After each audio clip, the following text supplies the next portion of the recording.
Sounds good. Thank you, Anne. Thank you for everything. She works really hard to get these in place and a lot of logistics.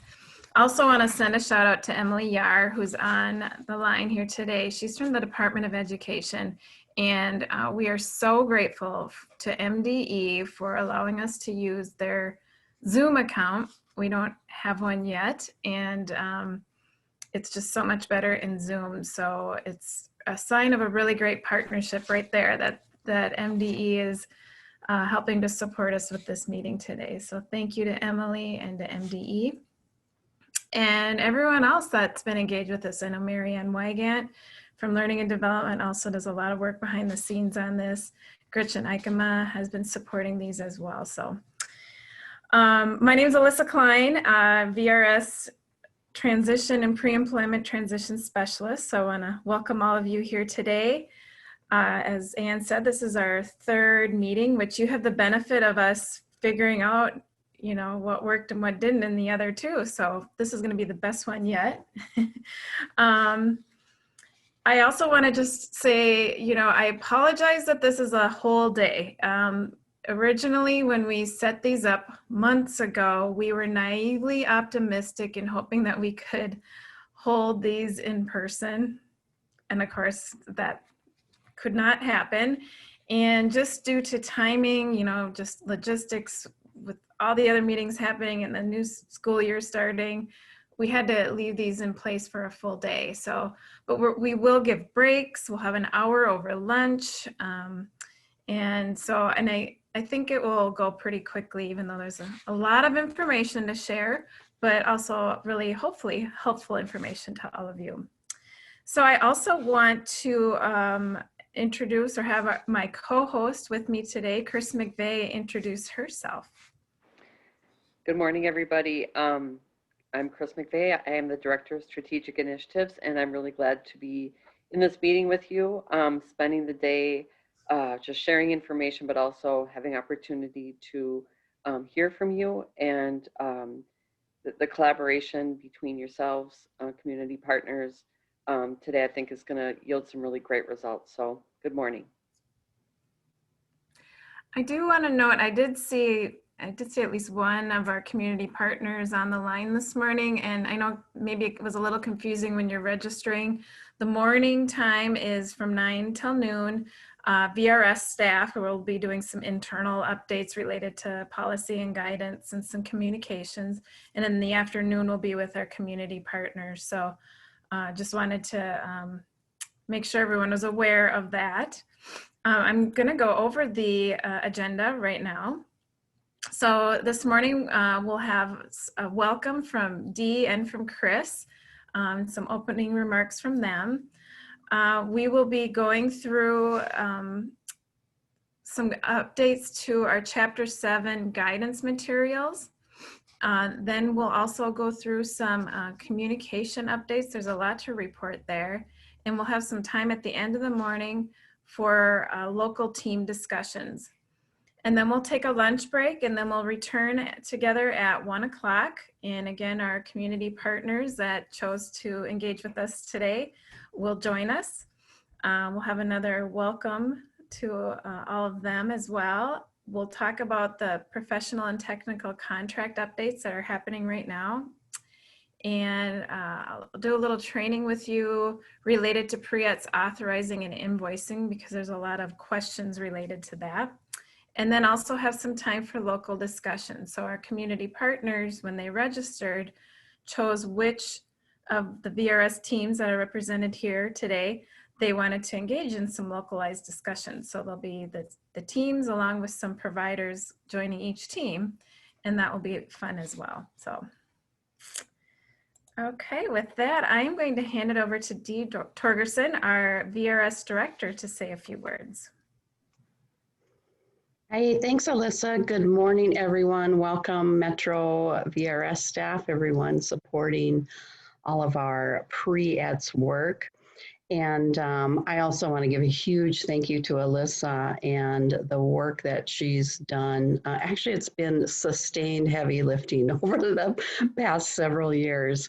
And again, now this year, as you'll see, we have some pretty significant changes that we're continuing to work through, trying out some new things. And I just appreciate all she does in leading this work. And then, of course, also Chris McVeigh now is assisting in leading this work as well. And all of you, I know many of you are helpful to Alyssa in providing ideas and information to her, as well as, our contracting work with Kim Babine. There's been a big lift with her and her team as well. So all around thanks to everyone. As Alyssa and Chris have alluded to, it's a full day today, but it's going to be a good day, and you'll have some time for some interaction with the partners. I know that that's been a good and beneficial work to others in the region in our past meetings, and I expect that it will be for you as well today. There's a lot of details that Alyssa's going through, a lot of changes. Still some changes we're watching. For instance, there is a federal legislative change that was put forward to give some flexibilities in the 15%. That would give us a little bit of relief. We've been, as you all know, able to kind of meet that requirement by shifting and moving basically our staff salary costs into the previous year. But what that does is it just continues to create a bigger hole for us going forward into the next year and meeting those pre-ETS funds. So we're keeping a close eye on that. It moved forward into the Senate, and I haven't heard an update in the past couple of weeks, but we'll continue to watch that and give you updates on that, because if it were to pass, it really would just kind of help us stabilize and level out with our spending. So we're not kind of trying to look for these ways to spend these big chunks of money that are kind of one-time money. So we're keeping our eye on that. We also, we did put in a request. As you all know, we're in a hiring freeze, and we're carefully watching our, our referrals and our staffing. And we know that we've had to move around some of our pre-ETS staff. We've had to move them into counselor positions, which, yay, many of you have moved into counselor positions, and congratulations. We're happy to support that and support those promotions. But then that has created some holes with us being unable to then backfill those pre-ETS positions. So we've put in, and we've also just looked at what the need is across the state.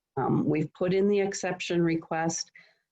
It has not moved forward yet to MMB. It's being reviewed. We put it in several weeks ago. It's being reviewed by DEED, and I'm waiting. I'm hoping to find out today or tomorrow if they're going to go ahead and move that forward to MMB, where it will sit for an undetermined amount of time before we'll really get an answer to that as well. But just want you all to know we're supporting that. We're making those requests where we need to for staffing.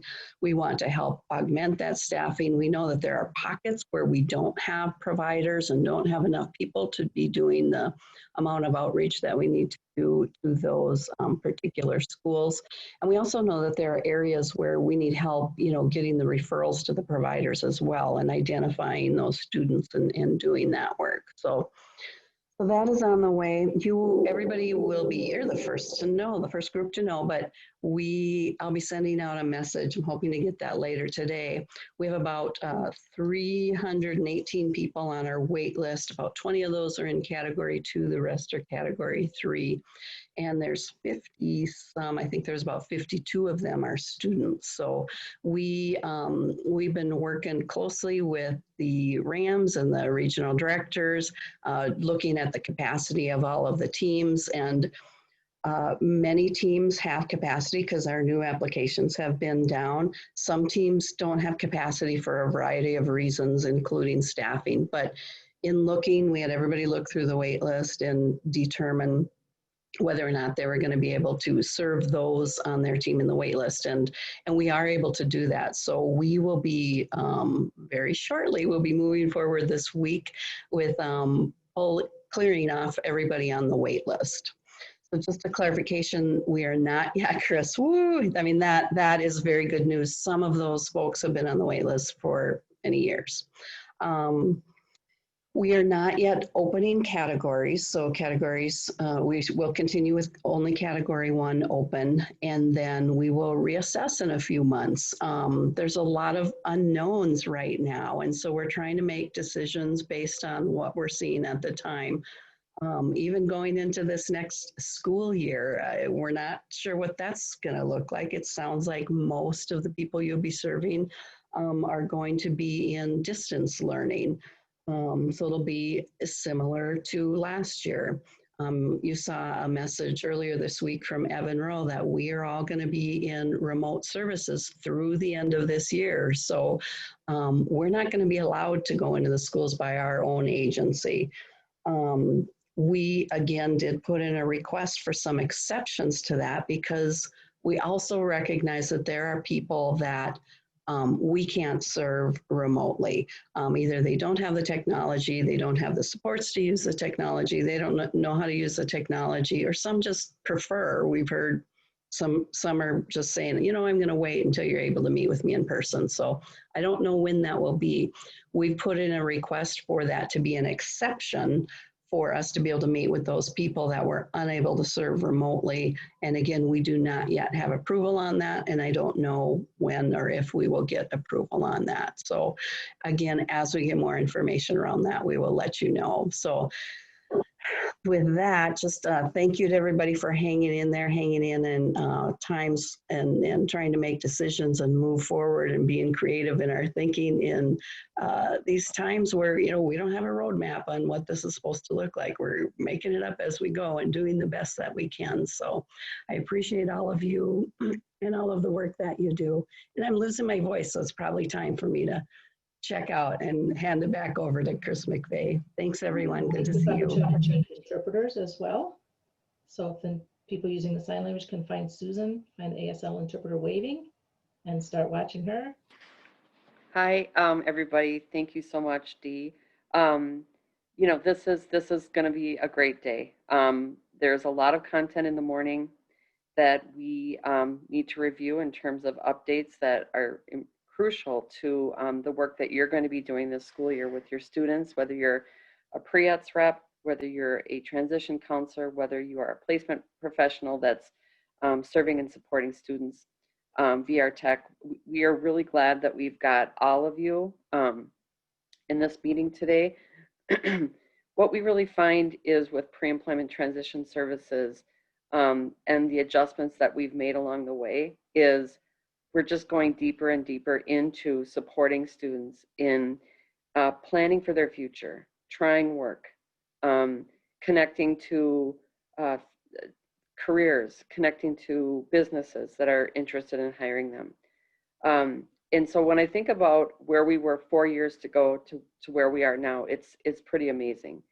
And even in the last 12 months, where we moved from an understanding about pre-ETS services to eligible students and moving into serving potentially eligible students. That was the work of hiring the pre-ETS representatives. And now as we enter this next year, we are even more geared up and ready to serve and support students with disabilities, both those that are eligible for VRS services and those that are potentially eligible. So what I'm really reflecting on is that we are living in historic times, and within our VR agency, just turning 100 this year, thinking about where we were 100 years ago to where we are now, but thinking about where we'll be, and as we reflect back on 10 years from now, 20 years from now, to look at what was happening at this time. I think WIOA changed the VR program, and really for the much better. And so this is very exciting with pre-employment transition services, the information that we have for you today, the opportunities for us to share materials that you'll be able to bring into your work with students this year, albeit virtual. The other thing I wanted to just mention before I hand it back to Alyssa is that we are living, as Dee has said, in very challenging times. And the idea that we're delivering services virtually is just not something that's natural for us. It's something that doesn't feel like it's right, but it's what we need to do. and we're finding ways to make it work. And I think the innovation of the people within this agency is amazing. I am so excited about what's going to happen and the things that we're going to be able to reflect back on at the end of the school year, that will take us and help us to plan for the next year and then the years to come. I think with COVID and with the virtual world that we're living in, not a surprise, cross industries, cross all levels of employment, the virtual world is here, and there's things that we'll take from this that will bring us and be able to help us connect to students in ways that we hadn't thought was possible or didn't think were valid. Well, they are, and we're working with what we have, and I think there's some really cool, exciting things that we get to share with you today. So I'm going to hand it back to Alyssa, and again, good morning, and I look forward to spending the day with you. Thank you, Chris, and thank you, Dee. So to sum up, we want to acknowledge that all of us have many questions right now. This is going to be a school year like no other. These are just a sampling of some of the questions that I've heard, and I wish I had all of the answers for all of you. But obviously it's going to be one step at a time, and the partnerships with our schools are more crucial than ever. And at least finding that one school staff person that can help you with navigating how to get the new referrals, how to regularly connect with students, how to get the information you need from them is crucial. And so again, this morning we're gonna have some time for team discussions. And I know all of you already are having those team discussions, but to do some of that problem solving around how to connect in the schools, and if there's any help that any of you do need beyond your team, certainly let me know. I'm happy to help with that too. Again, we have a great partnership with Department of Education, who can also assist us as needed too. So now we're going to get into some guidance updates. Heather Farmer, our policy specialist, has sent out 2 transmittals this summer related to transition. The most recent one, I think, was last week. It's all kind of a blur. I know she's on today too, so it's nice to have her here. So if there's any questions, certainly type them in the chat. I won't be able to see them, but Ann Macklett will let us know, and we'll take breaks periodically to answer questions. So everything's been updated in our Chapter 7 guidance. So I really encourage you to, review that in all your free time. But there's a lot of great information there, kind of talks or walks you through pre-employment transition services step by step and all the pieces that we're going to talk about today. I also want to emphasize that the realization that there's been a lot of change, of course, because of WIOA, and of course, because Pre-ETS is a new service. And when you reflect on 100 years of the VR program and think of all the years it took to get our kind of quote unquote regular VR services to where they're at today, we're still in the infancy of pre-employment transition services. So we're learning as we go about what works and what doesn't. And serving potentially eligible students is also a big shift for us. So there's been a lot to learn there too. And then additionally, on top of that, we had a monitoring visit from Rehabilitation Services Administration last August. And so there's been a need to do some updates based on the feedback we got from them. I just want to let you know, I know it's hard to also keep kind of up to speed on all of the changes. And so this fall, I'll be working with Ann Macklett on updating. We've recorded, I think it was last May, a year ago May, some mini modules, some training modules for staff. We're going to update all of those. We're also going to work on reorganizing the SharePoint site so that all the transition and pre-ETS information is easier to find. So anything we review today is linked in the PowerPoint, so hopefully you can find them fairly easily from that, but we will keep you updated as other things get accomplished. So these are the guidance updates we're going to review for you. First, the age range for pre-ETS has been altered slightly. Number two, we're going to talk about that we've clarified that pre-ETS can continue in two ways. This includes after the VR application when a student began receiving pre-ETS as a potentially eligible student, and also through the school year after a potentially eligible or eligible student turns age 22. The third update relates to the pre-ETS flexibilities that RSA announced earlier this year, which are called Services in Support of Pre-ETS. So I'm going to briefly review those with you once again.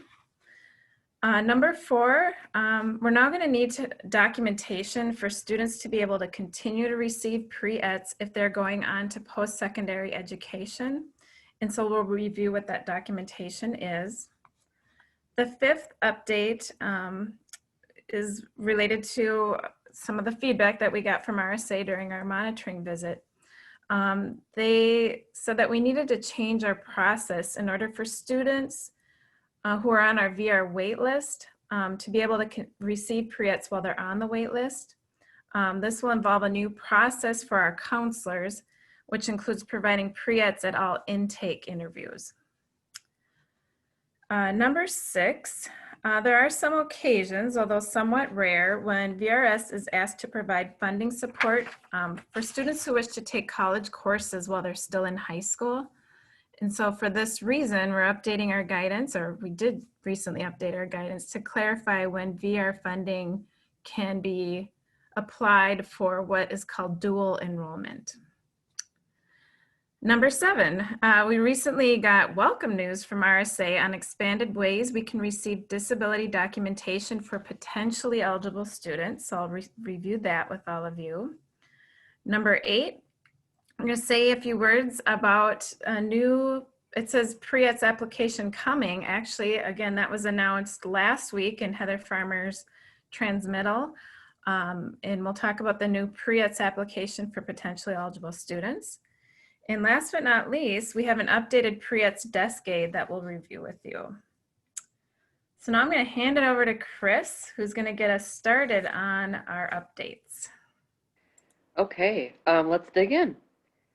So here's the first guidance update, which is pretty straightforward.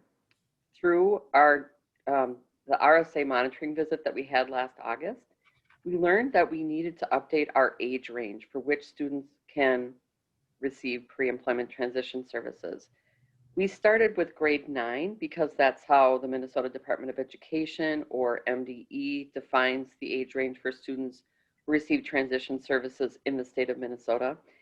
And we're required to align with that. But RSA, which is our federal funder, requires an actual age versus a grade. So that's why we needed to change the age to 14 versus grade 9. Guidance update number 2 then is there's 2 clarifications for when pre-ETS services can continue. Number 1 is for students that began pre-ETS prior to being determined eligible for VR services and are now eligible. Any pre-ETS service can continue up until the employment plan is developed. Counselors will just want to make sure to add pre-ETS to the employment plan for them to continue after that point. Number 2 is that there's another nice clarification. Students receiving pre-ETS can continue receiving pre-ETS for the remaining portion of the academic year once they turn 22. Now, there aren't many high school students that turn 22 prior to graduating, so this will likely impact post-secondary students more often. All right. I think it's my turn, right? Mm-hmm. All right, number 3 on our guidance updates. Again, in April, we sent out a recording of a training called Services in Support of Pre-ETS. We have that training linked at the top of the screen, and then we have the PowerPoint slides linked to the right. So if you didn't review that or you need a refresher, you can find that through this PowerPoint. As a reminder, these are the items that are covered under the topic of services in support of pre-ETS. A few reminders. Number 1, these have to do with what funding source can pay for a service. So all of these things for students that are eligible for VR can be provided regardless. And so it's just a matter of what funding source we're using to pay for those things. Number two, as I just indicated, these services can only be funded for students who are eligible for VR. Unfortunately, RSA does not allow these items to be funded for students who are potentially eligible. We did give feedback to RSA that we thought they should reconsider at least some of these things, but we will see if that ever happens. And then another key piece, and this is where I think a lot of people get tripped up, and I get it because it's so confusing. Pre-ETS, for whatever reason, has to be confusing. You can only pay for these items if it's in support of a pre-ETS service. So a biggie that I'm getting questions about right now is books, supplies, tools, and equipment. We can only pay for books and supplies for a pre-ETS service. So if a student needs a book because they're going to be in a classroom offering on job exploration counseling and there's a book that needs to be purchased, that's when we can use services in support of pre-ETS to purchase that book. We cannot use services in support of pre-ETS to pay for books and supplies for college training. So if somebody's in a post-secondary education program, we can't pay for any of the books or supplies or the tuition and fees out of pre-ETS.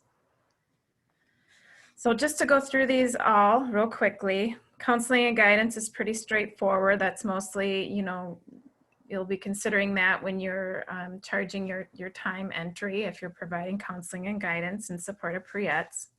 The second, referral services, allows us to pay for intake fees, and pre-ETS intakes will be added on to PT contracts, and we'll talk more about that this afternoon.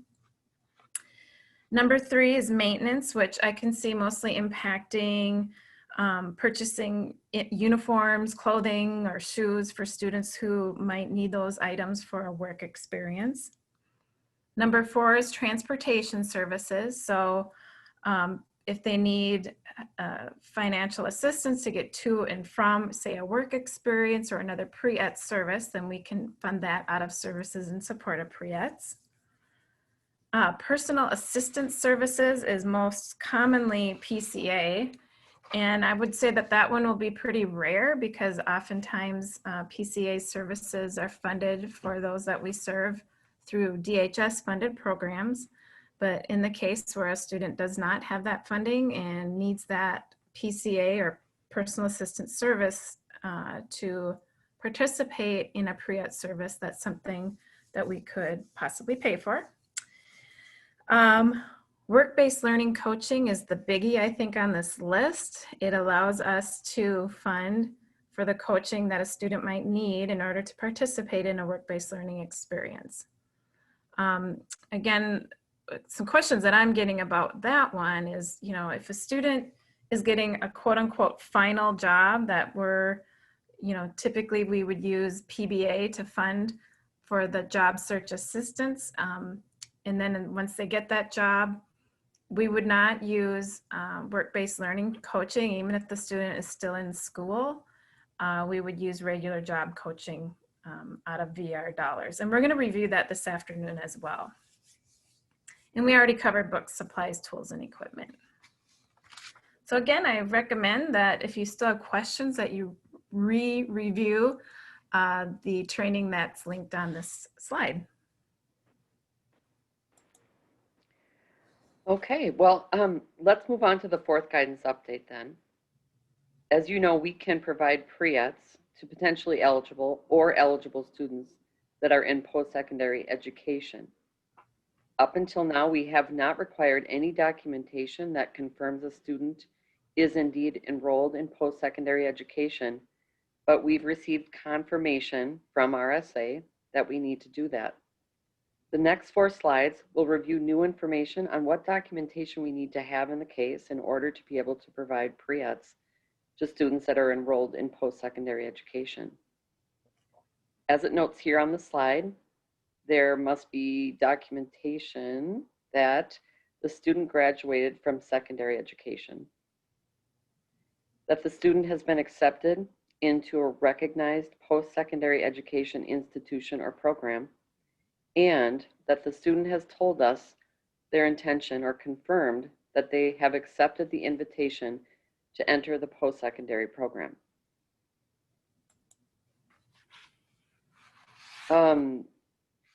Students enrolled in post-secondary education, the documentation needed, continuing here. Here are the possible items that you can obtain which fulfills the documentation requirements. Number one, a copy of the student's high school diploma or a copy of their high school transcript, which shows that they obtained a diploma. Number two, and combined with either a letter from the post-secondary education program that verifies that the student has been accepted, or a college class registration letter. Counselors that support high school students that go into post-secondary education are often receiving these types of documents already. However, this will be a change for the pre-ETS reps that serve potentially eligible students.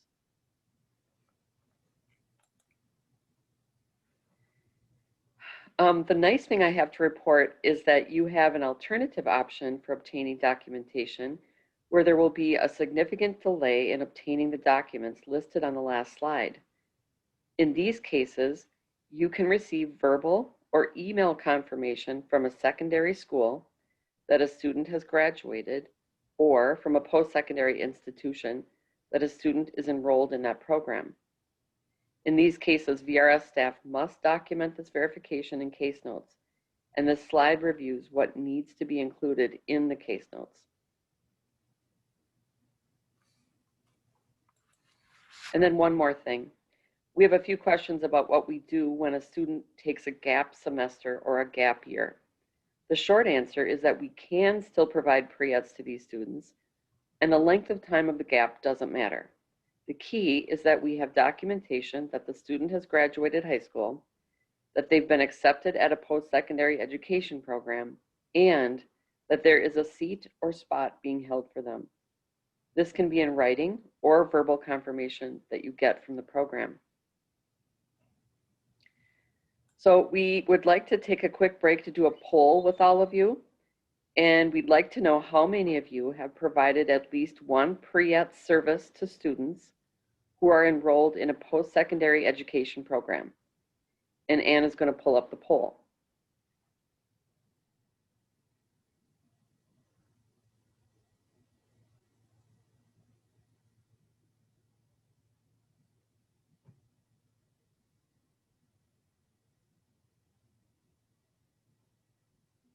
Quite a few.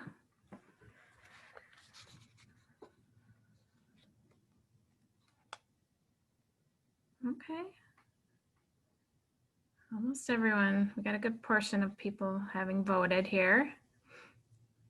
So it looks like about 65% of you have provided pre-ETS to a student who's in a post-secondary program. Awesome. Kind of interesting to see that. I imagine those that haven't might be maybe our RAMs, maybe some of our placement staff might not have. I don't know. Maybe some of our VR techs, but I would bet a lot of the counselors and pre-ETS reps have, which is great. All right. Thank you for participating in that. All right, we're moving along here. We're on guidance update number 5. So this is another item that we learned from our RSA monitoring visit. So you might recall that a student can receive pre-ETS services if they apply for VR services and go on the wait list, as long as we have verification that they had received at least one pre-ETS service prior to going on the wait list. That part has not changed. But here is the change. Up till now, we have said that we can verify that the student had received one pre-ETS service from their school, and that would suffice for that requirement. But RSA says no. The one pre-ETS service must have been provided by VRS, or at least in collaboration with VRS, and that we must have had that recorded in the VRS case file prior to the student going on the wait list. So what does that mean? First, if a student began as a potentially eligible student and had a case opened by a pre-ETS representative and at least one pre-ETS service was provided, then we're good. However, if a counselor receives a referral for regular VR services and that student never received pre-ETS through the pre-ETS representative, then the next slide will review what needs to happen.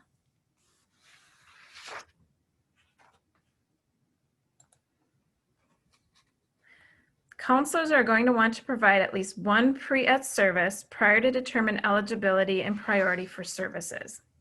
And the most logical time for providing that one pre-ETS service would be at intake. In the slide after this, I'll review the easiest ways for you to provide pre-ETS at intake.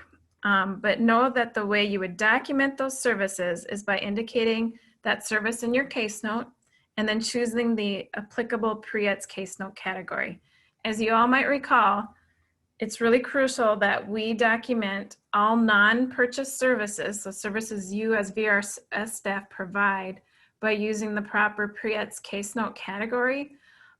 So just make sure that even when you are maybe just arranging for a service to be provided, it's still included as providing that service. So when you are working with a student and you're going to be referring them on for a work experience to a provider, you're still working on helping to arrange for that service. So you are still providing a non-purchase service.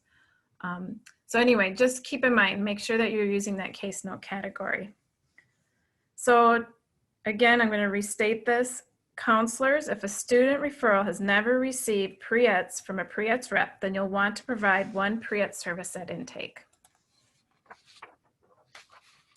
These are the two easiest ways for providing pre-ETS at intake. The first is job exploration counseling. So, and you all know this quite well, but just some helpful ideas just in case. You can discuss career interests with the student. You can discuss labor market information or salary information. You could pull up ONET, MCIS, Virtual Job Shadow, or even the Minnesota Career Wheel and review that with the student. With post-secondary education counseling, you could discuss the training needed to get into the career they're interested in. You can discuss with them what colleges they've been considering. You could talk about FAFSA and what it is and how to apply. It's pretty simple, and you're probably doing a lot of this already at your intake. And it's not to say you have to provide a full, well-rounded service. So for instance, job exploration counseling, it's not to say you've provided everything a student needs. It's just that you provided some job exploration counseling. And RSA has not given us any sort of requirements on how much we have to do. So as long as you've touched on job exploration or post-secondary counseling or any of the other pre-ETS, I imagine work-based learning would be pretty difficult to provide at the intake. You certainly could provide workplace readiness training or self-advocacy instruction, although we thought that might be a little more complicated. So that's why we have these examples on here. I think we might have a question. So is that the case, Anne? I see something flashing. Yeah, we had a question about Liz asking, are we supposed to edit referral and counseling and guidance to services in support of pre-ETS on the plans? Could you say that again? I'm sorry. Are we supposed to edit referral and counseling and guidance to services in support of pre-ETS on the plans? And Liz, you can certainly unmute yourself if you want to. Yeah, maybe you could say more. I'm not sure what you mean by edit. Sure. Quillen and I were studying each other chats, and we're just wondering if when you create an employment plan on, you know, how it automatically says information and referral, counseling and guidance. Do you go in the plan and hit edit and change that to services in support of pre-ETS? Oh, sure. Now that is a good question because you're talking about what service type you're putting in there into the plan. Right.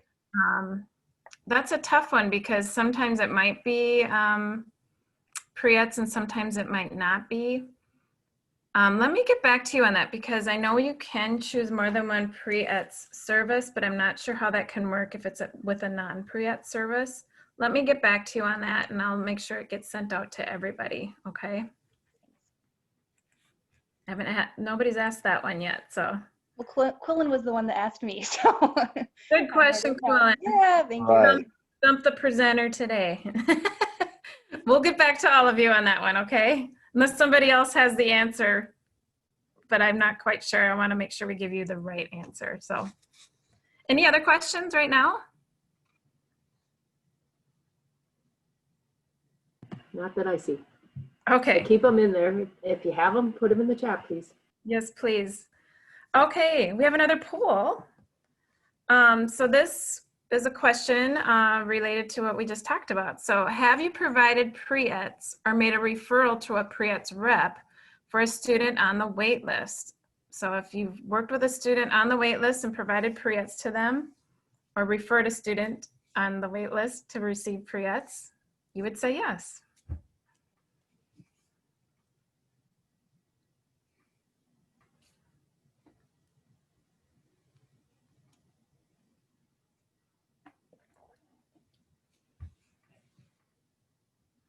Looks like it's kind of the opposite of our last poll.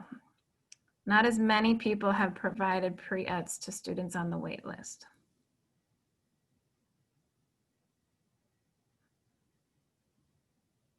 About 70% it looks like have not, about 30% of you have.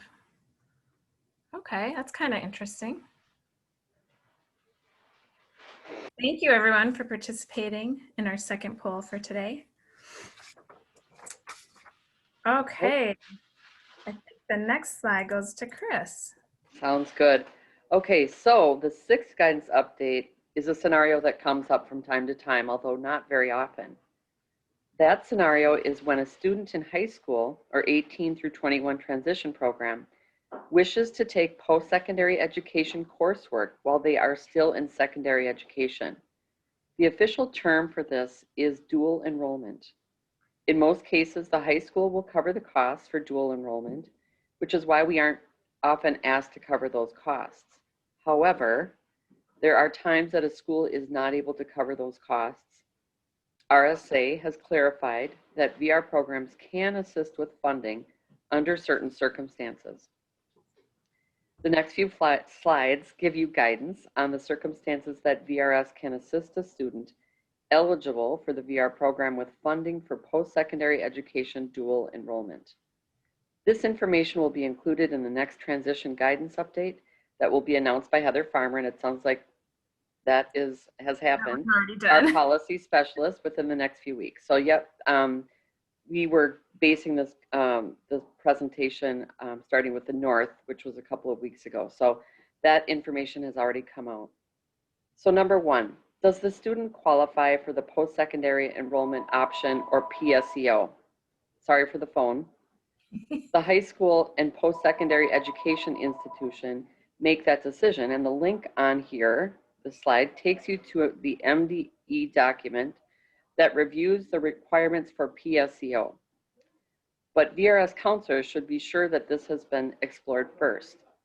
Each post-secondary education institution sets their own eligibility requirements, but note that they often require a student to be in the upper third or half of their class according to their GPA, or require them to have a score at least at a certain level on a norm reference test, such as ACT.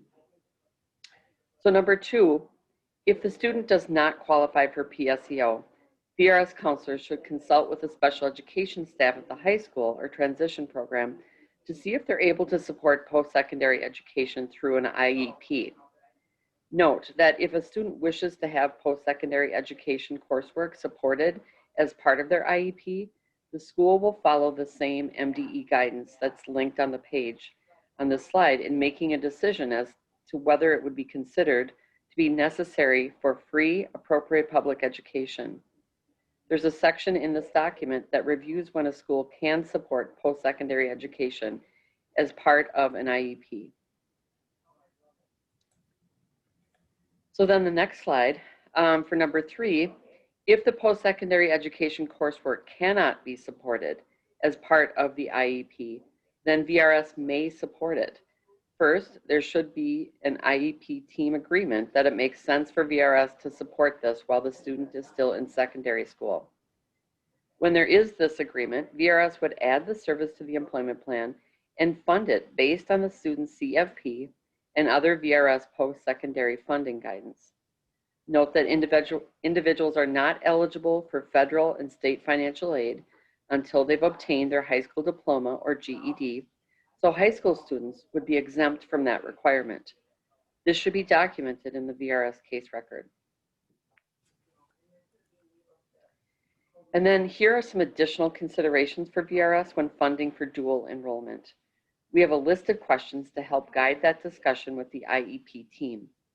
These questions address how many courses or numbers of credits or period of time will VRS agree to assist with funding while the student is in secondary school? If this is about providing extra supports during the transition from secondary to post-secondary education, what indicators would there be that the student has successfully made that transition? Is there a plan for weaning off of secondary school supports? And if further support will be needed in the post-secondary education setting, what's the plan to ensure that those supports are identified and utilized? And then finally, at what point does it make sense for the student to accept their high school diploma and be fully enrolled into the post-secondary education program? I'll just jump in and say, this is a lot of information. And certainly if these situations come up, feel free to contact, go through your RAM, but feel free to contact me as well, and I can help walk you through all of this because I know it's a lot, but at least you know that it is a possibility. And again, this does come up. We've had a few questions even in the past few weeks about this. And so it's nice to now have some guidance related to when we can support dual enrollment. All right, we're on number 7. We're getting there. So number 7 on our list of guidance is, I think this one was really helpful for our Pre-ETS representatives. So we can accept verification of a disability from a professional other than a school staff member if we have a signed release of information. So I have had some questions related to if a Pre-ETS representative gets a referral from a county case manager, for example. Or sometimes we get referrals from our WIOA Title I youth providers, like our Career Force Center youth providers. And they can have information that diagnoses disability. We can receive that verification that the student has a disability from professionals like those, rather than having to request it from another entity.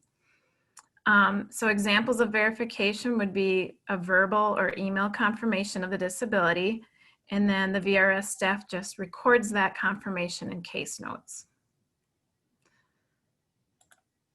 And then this slide reviews all the ways that we can document disability for potentially eligible students. We're going to look in a moment at the new Pre-ETS application for potentially eligible students. One thing that hasn't changed on that application is that there's an option for school staff to sign off that the student has an IEP or a 504 plan, or that the school has other documentation of disability. That is just one way for receiving that documentation. So it's as it even says on the form, it's optional. So other ways that our Pre-ETS representatives can document disability would be observing or reviewing school records and then documenting in case notes that you reviewed those records. Getting a statement from an education or, again, another professional staff person. The second one is what I reviewed first. And then lastly, you can get a copy of an IEP, of an SSA beneficiary award letter, a school evaluation summary report, a 504 plan, or other medical or psychological evaluation. So there are lots of ways that you can get that documentation. One of the questions I had recently is, can we get it from the student or the parent? You cannot get verbal confirmation from a student or a parent, but you could get some sort of documentation from them that they give you.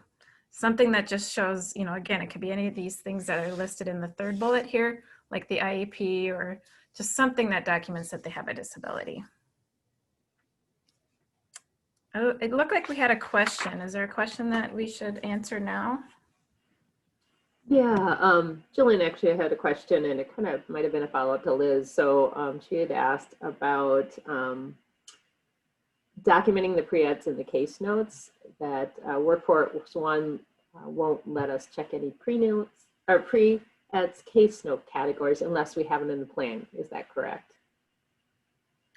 That is correct. But if it's prior to an employment plan, obviously you can provide a pre-ETS service prior to the employment plan. So that is the concern. After you've created the employment plan, any services that are provided need to be on the plan. But if it's prior to the employment plan, you can be providing pre-ETS services and use that case note category. Unless I'm wrong, I mean, please tell me if I'm wrong, but it won't let you like complete the case note. It'll just tell you that you don't have a plan in place. So, Okay, I mean, that's good to know. we can document all that in the case note for sure. I just wasn't sure if you wanted, like, you know, how you can click multiple things like intake meeting. If you wanted us to be clicking those pre-ETS case note categories, it'll tell you you can't submit that case note because you don't have an employment plan. You don't have that category on your employment plan because we don't have an employment plan yet because it's the intake. Okay, I hadn't heard that. So thank you for, we'll double check on that and then I'll work with Sherry Hendrickson to get that fixed. That's indeed the case, so that shouldn't happen. Even if it's just, I mean, that reminder is a nice reminder, obviously, to say, you know, if later on, oh, I should add that to the employment plan. Even if it's just one of those reminders, like we have some of those other reminders, like make sure you authorize for the service or whatever, just, Right. It wouldn't be a bad reminder, but it won't, currently, I think it won't let you move forward in the process, like submit that case note. I think it will. It's Megan. I just checked one of my people who's not in plan yet, and the case note category does have pre-ETS on there. Great. But Jillian, I agree that I was under the same impression that we weren't supposed to choose those categories until we were in a plan. But it sounds like we're clarifying that we can still choose pre-ETS prior to plan. Well, you'll remember like one of our, what number was it? Today we had a guidance update that a student can receive pre-ETS all the way up until the plan is written. And so it's just at that point when you write the employment plan that you need to include those pre-ETS if those are going to continue past the plan. So a student can start pre-ETS prior, you know, in this case, we're talking primarily about students before you do eligibility and priority for services. So they can start them then, and they can continue up until you complete the employment plan. Okay, I think that's good clarification because we were under, at least some of us were under the impression that we weren't able to do that. So that's good to know. Yep. Good, glad we could have that clarified.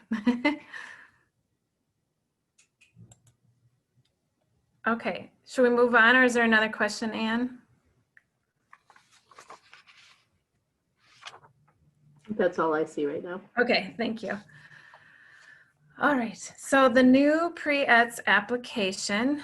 So we had to update the pre-ETS application. And again, this is for students who are potentially eligible. We have a separate application for those students. RSA let us know that we need to have parent permission if a student is under the age of 18 or otherwise has a guardian or authorized representative. We need to get permission for that student to receive pre-ETS. So Heather Farmer and I, and especially Heather Farmer, has worked really hard working with our deed attorney and our leadership team to get this all figured out so that we can gain that permission in the easiest way possible. So I'm going to review with you now the new pre-ETS application for potentially eligible students. So I'm going to pull it up. So give me 1 second here. And you can let me know if I have it pulled up. It's up. Okay, good. Okay, so the we used to have a 3-step and a 3-form process for students who would be applying for pre-ETS as a potentially eligible student. Now we have it all consolidated into one 4-page form. So this form has what was termed the Tennyson notice, which is now the privacy notice. That is embedded in this form, as well as all the information that used to be in the other 2 forms that you would complete. So it says, application for pre-employment transition services. I'm requesting at least one of the 5 pre-ETS services, and we list them here, which help me to explore careers and gain work-related skills. I have read all 4 pages of this form or had someone read it to me. And then we include the privacy notice. And then from there, it includes all of the information that we would typically request from a student. We have added some things like expected graduation date, because staff asked for that. We, with social security number, we do indicate that it's optional. That was a request. And then we have information that they would include about their parent or authorized representative. And then we added some information that you could gather from the student related to communication preferences, whether they have technology, whether they've used any online meeting apps like Zoom, and then any accommodation needs they have. And then from here, it's the same information we used to ask a student about receiving text messages, race and ethnicity, which we are required to document and report to RSA. And then we have the 5 pre-ETS for them to check which of the following they want to receive. And then here's I guess the big change on here. Right here it says, if I sign this form electronically, I agree that the signature below will be an electronic representation of my signature. I understand that my electronic signature shall have the same legal validity and enforceability as a manually executed signature. So this is what you need to know. There are a number of ways that you can gain permission from a student, well, and their parent, for that student to receive pre-ETS. Number 1 is they could complete this form, pen on paper, and provide it to you. Either, of course, we're not getting things in person right now, but they could mail it in just like we typically have done old school. Get that from them. Or the student could, and their parent could complete the form by typing it in electronically, and then they could type in their signature here where it says student signature and then the parent or guardian. They could just type it in. And so this statement that I just read allows us to accept that as their signature. A third way that we can get this permission and complete this form would be for a pre-ETS representative to have a phone conversation or perhaps a Zoom meeting or whatever platform it is you're using, and then review the app with them. And then at the end, at this point, and when you get to this point in the application, ask the parent if they are providing permission. And if they say yes, you can check this box that says VRS staff reviewed the contents of this application with the student and or the authorized representative and receive permission for the student to receive pre-ETS on this date. Then you enter the date and you enter the VRS staff person that reviewed it. So this is an optional section, but allows you to get that parent permission. And then the rest of this document hasn't changed. So again, I talked earlier about receive disability verification from the school staff. It's an optional way to receive that verification. That's still on here. And then the 4th page is similar to the back side of our regular VR application with information about communication, treating you fairly, etc. So that is the new pre-ETS application form that everyone should begin using right away. Are there any questions about that? Yeah, Alyssa, there actually is. Somebody just wanted to clarify, is this for potentially eligible or potentially eligible in pre-ETS? This is only for potentially eligible students. So students that apply, for regular VR services use the regular VR application. And I understand, and I don't know if Heather, you're on right now, but there was a question at our last meeting about whether we're going to have some similar options on our regular VR application. And it sounds like that is the goal, and that Heather is working on that again with our deed attorney right now. I don't know, Heather, if you wanted to say anything else about that.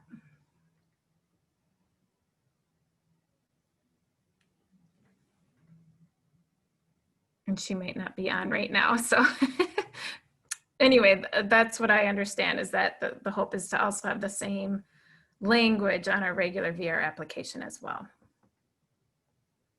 Any other questions right now, Anne? No, I think the only thing, well, Megan came back and said she double checked about Jillian's question, and it does look like that the case note cannot be saved. The pre-ed services are an option to choose, but the case note will not save with that as an option for someone in a pre-plan kind of phase. Okay. There's that. We'll get There back. are other questions, by the way, but I'll talk with Sherry Hendrickson. We'll look at that, everyone, and I'll include a message to all of you after we get that clarified. And then there's a question from Susan. Can a school staff member sign for the parent student with the student parent permission? Can a school staff, like type in the,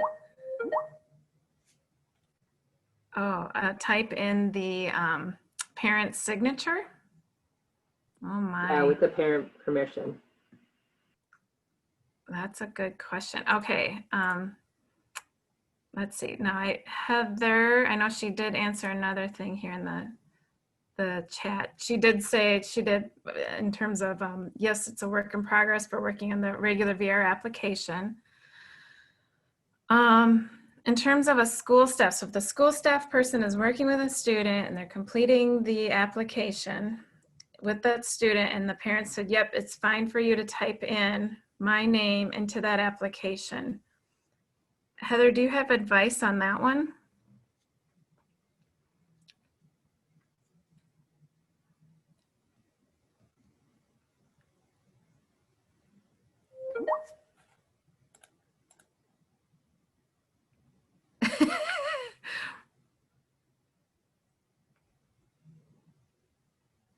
She said, run like your hair is on fire. We'll get back to you on that. I don't want you all to have to wait on that one. Okay, I don't want to say either way. That's a toughie. Oh, you guys have good ones today. Let's get back on that one, okay? Anything else? I hate to ask now. That was funny. No, I think the only other thing is somebody had referenced, like, for that application, whether there's any opportunity. We'll just take it under consideration to reference potentially eligible on it, just to make that application clear. But that was just a suggestion that came out. So. Heather said on the question of like a school staff person typing in a parent's name, the safe answer would be no on that. That gets a little, it is pretty iffy to me. Yeah, and Jada had asked kind of the same question as Susan. So, for example, MSAD students stay on campus and go home for the weekend. Can the school staff sign the application? Yeah, I would say no on that.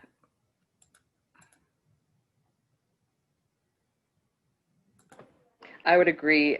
It requires a parent signature that a school staff is not the individual's parent or guardian. Therefore, that would not be okay. We have to have a parent signature or approval. Okay, thanks for the clarification. Okay. I'm going to move on. I'm going to share with you the number 9 guidance updates from our last one. And then we're going to, oh, it's 10:18. Dang. You know what? Never mind. I want us to take a break. I apologize. Got swept up in the question. So let's take a break, everybody. Let's go till 10:30. And we're going to come back right at 10:30 and we're going to review guidance update number 9. And then we're going to talk about some communication updates as well. So I'll see you back at 10:30.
we'll get back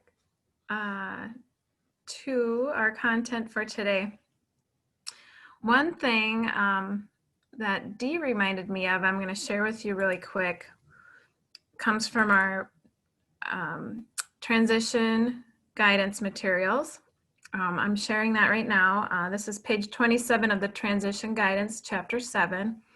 In the data practices section, if you scroll down, it says some students may have a surrogate parent assigned to them by their school district when a parent is unknown or unavailable, as well as some other reasons. This will take you to the PACER website that goes over the legalities around surrogate parents and how, in what cases a surrogate parent can be assigned by a school district.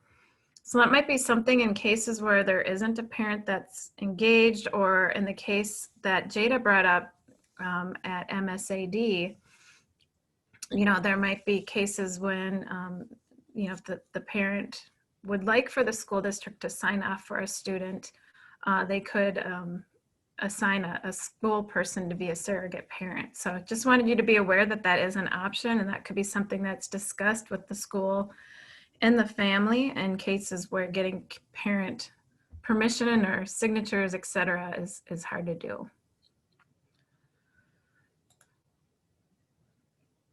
Okay. Now I'm going to bring us back to the Pre-ETS desk aid. This is something that we've had available for a while, and now it's been updated. So I want to just review with all of you the updates.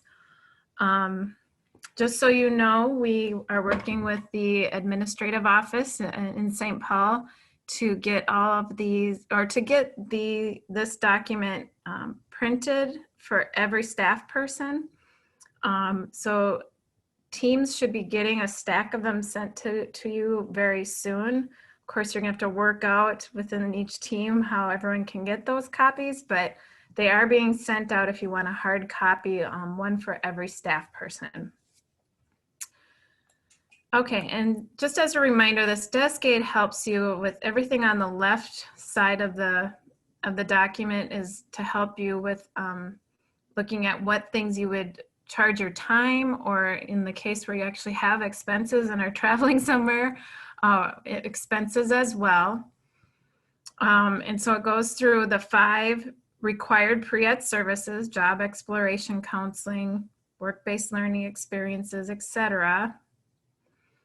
And then we have Pre-ETS coordination services. I'm gonna make this a little bigger here. I wanted to review Pre-ETS coordination services one more time because there still can be confusion around that. And I think it's because of the term coordination. It's such a broad term. We do coordination in so many ways, but when it comes to Pre-ETS, when we're saying Pre-ETS coordination services, it's only these 4 things. And if you recall, we used to have on your time entry a line for Pre-ETS coordination services, and that's now gone. And so you charge your time with doing any of these items on this list under the Pre-ETS line, which is PETS. So Pre-ETS coordination services are, number 1, attending IEP meetings. I do also want to emphasize that attending IEP meetings is for our counselors providing services to students, as well as our Pre-ETS representatives.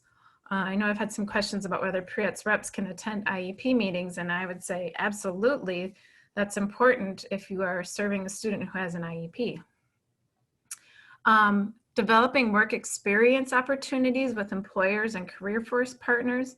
So that would especially, I would think, include our placement staff that might be helping with Pre-ETS.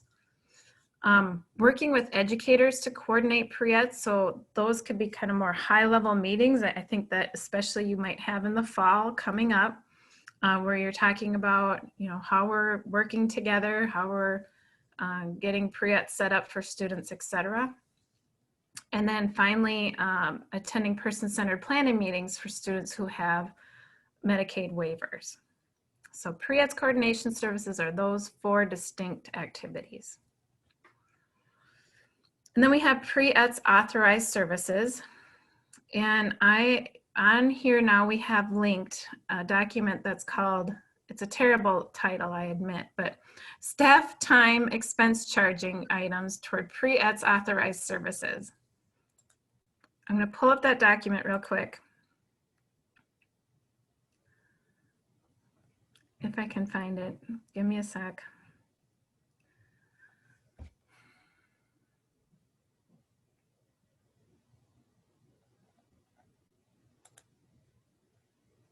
Here it is, sorry. So just as a reminder, this is all the things that you can charge your time or expenses towards when it comes to pre-ETS authorized services, or AUTH, on your time entry or expense report. So we all know that number one is attending a training that's been approved by Learning and Development that has this little symbol, pre-ETS approved training, and it'll either be 50% of your time and cost for that training, or 100%. It's 50% when only a portion of the training focuses on students with disabilities. It's 100% when the whole entire training is focused on students with disabilities. But then there's all these other things that you should keep in mind if you're participating in any of these things that you can be charging your time under AUTH for.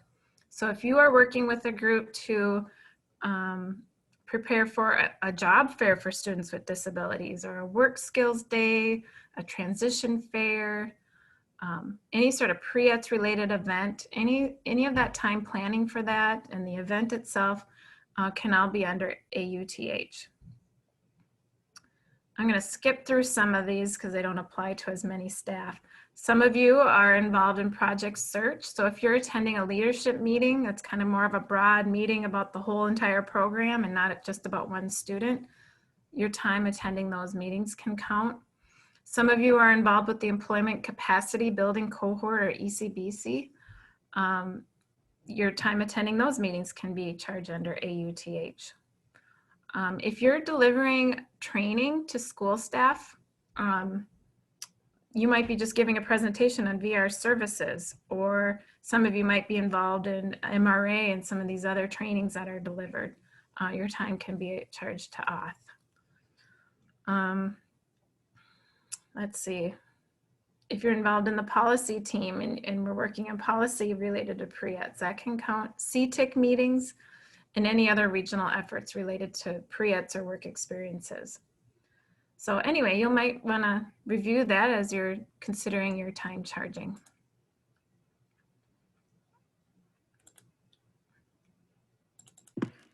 We do have a question, Alyssa, if Okay. you're able to take it. Megan's asking, can we use coordination when we coordinate services for pre-ETS, such as gathering data, such as signatures, et cetera, for the referral prior to entering them in Workforce One? If so, how would we document this if they're not enrolled officially in Workforce One? Can you please repeat that? I Absolutely. So can we use coordination when we coordinate services for pre-ETS, such as gathering data, such as signatures, et cetera, for the referral prior to entering them in Workforce One? Yeah, and how would we do that if they're not enrolled yet officially in Workforce One? If the answer is yes. Okay, so that would not be pre-ETS coordination services, because that's not one of these 4 categories on here. If you are working to get an application and get signatures, none of that isn't really, that's not pre-ETS services. It's only when you are providing anything listed on this document. Scroll out a little bit here. So it's only when you're providing one of the 5 pre-ETS or arranging for one of those 5 pre-ETS services. Hey, Alyssa, you might have to share your screen if you're pointing to Oh, I'm not showing it. Oh, yeah, again. that thing. Sorry. Okay, now am I showing it? Okay. So as I was saying, so the pre-ETS coordination services are only the 4 bullets that are listed in that green pre-ETS coordination services section. And then other things that are charged to pre-ETS or PETS is just when you're providing or arranging for any of the 5 pre-ETS services. along with, the coordination services, which are just these 4 bullets. And when it comes to serving a student, it would only be attending an IEP meeting or attending a person-centered planning meeting. The middle 2 bullets are really more broad, it's not about a student, it's about how we're like building a system to serve students. I hope that answered it. We've also added on here services in support of pre-ETS. So also arranging for providing any of these services that are in support of students that are receiving pre-ETS. So that can be included when it's a student who's eligible for VR. And then on the very right-hand side are all the items related to authorizing for services. So it reminds you that CFP does not apply to pre-ETS or services in support of pre-ETS. And then we have all the service types and titles listed here related to pre-ETS. So we're going to talk about this more this afternoon. Some of the titles are being updated, so we've tried to make it easier for authorizing. So Job Exploration Counseling has 1 title, which is Job Exploration Counseling Services. Work-Based Learning Experiences now only has 3 titles. So Introductory Work Activities is a catch-all category for anything like job shadowing, workplace tours, informational interviews. Anything that's not about a work experience is under Introductory Work Activities. And then we have work experience services and work experience wages. Again, we're going to review that more in depth this afternoon. Post-secondary education counseling has just 1 title, post-secondary education counseling services. Workplace readiness training, we've also simplified. We used to have 4 titles, now we just have 1, which is workplace readiness training services.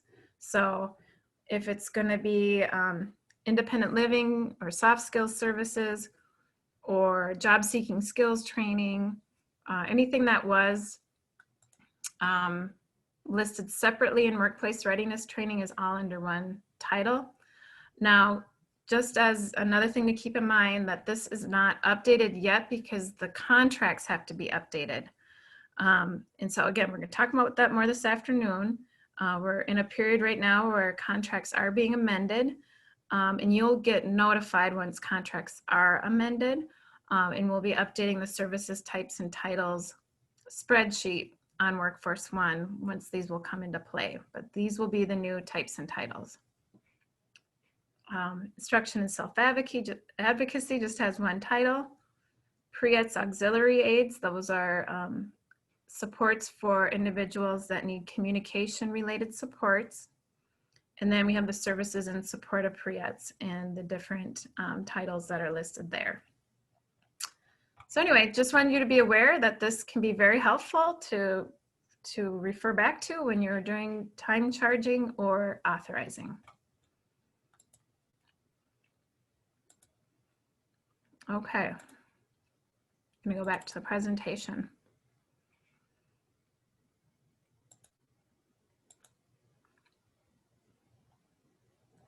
All right, we're going to shift gears and talk about new communication materials related to transition and pre-employment transition services. Chris, did you want to say a few words before I dig into all of the details on this? Yeah, so this is one of the areas that I'm most excited about sharing with all of you in our meetings today.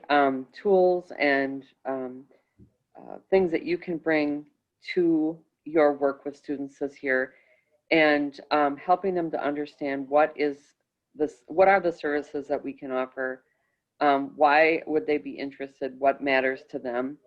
And I really appreciate that the communication materials that we're going to be showing you are really, they've been very much informed by the people who are doing the work out there, which is many of you. So both transition counselors and pre-ETS reps have been able to provide input and reaction to the materials that we're going to show. And in the case of the flyers that we have around marketing to business, they actually were developed by a placement professional and Pre-ETS rep in the field and supported by one of our specialists to bring them to life. So without any further ado, I'm just going to hand it back to Alyssa.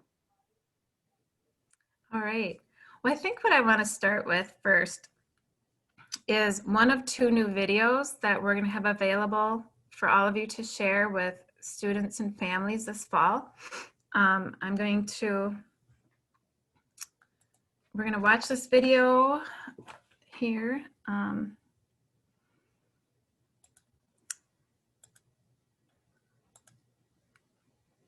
Now I got to make sure I have what do I click on again, Anne, to make sure that you can hear it?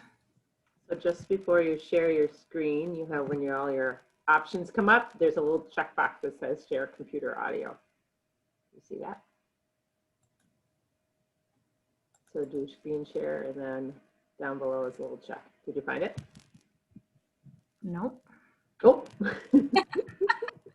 Okay. Just give me a second, everyone.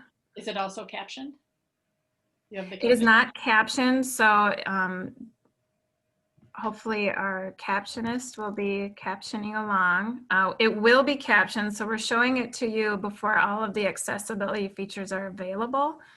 And that's what's being completed right now as we speak. Okay. So this, you might have to stop sharing and then go back into clicking on sharing screen. Look at the bottom left for the little share computer audio, and then you'll be able to. Sorry, everyone. Okay, so I click on it. Yep. Nothing popped up the last time. But you saw the computer share screen, and then you're good if that's the case. Share computer sound, I found it. All right. I'm gonna play. It's 2 minutes, 36 seconds. Hear it?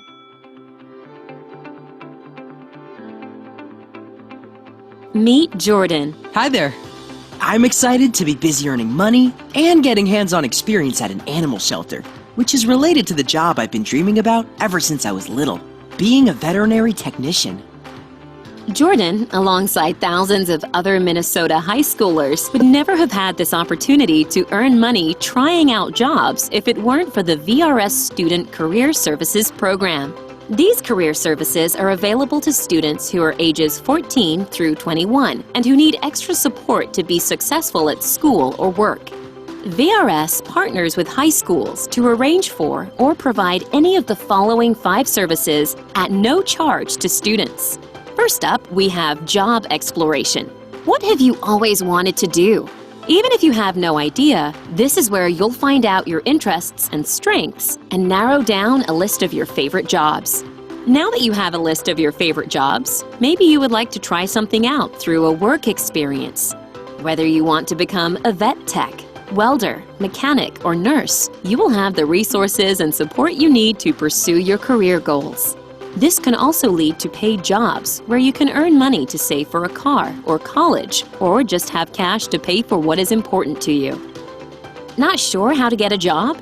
Good news! Work readiness training is also available. Here you'll learn the basic tools and how-tos to find and keep a job. What if you need additional training to get that job? Training or college exploration can help you take the next steps for the job you want. Options include community, technical, and 4-year colleges, certificate and apprenticeship programs, and more. Lastly, we have self-advocacy training. This service will teach you how to make decisions, voice what is important to you, and speak up for what you need. VRS has student career services available across the state. You can find the VRS staff that serves your school by going to mn.gov/deed/VRS-students. With the guidance I got from VRS, I was able to decide the right services for me. Now I'm earning money and preparing for college at the same time. Check it out. VRS Student Career Services might be able to help you too.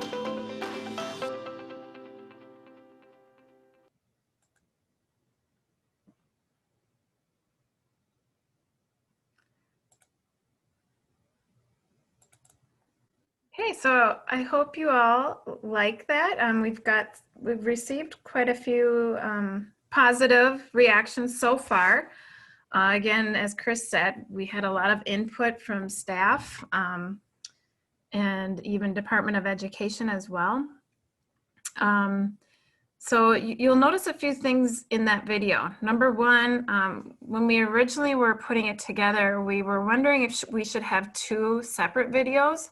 One that described services to potentially eligible students, and then one that describes services to eligible students. And after discussing that thoroughly, we all agreed that having one message that goes out broadly to students and families and doesn't confuse them is ideal. And so that's why we use the term VRS, Student Career Services, which encompasses services to potentially eligible as well as eligible students. And of course, at the core of what we're providing to all high school students are those pre-ETS. So that's what we're highlighting in this video and trying to use more plain language to describe those services. So I think that's all. So then related to that, what we're updating are some flyers that I want to share with you as well. So I shouldn't have, okay, just give me a sec again.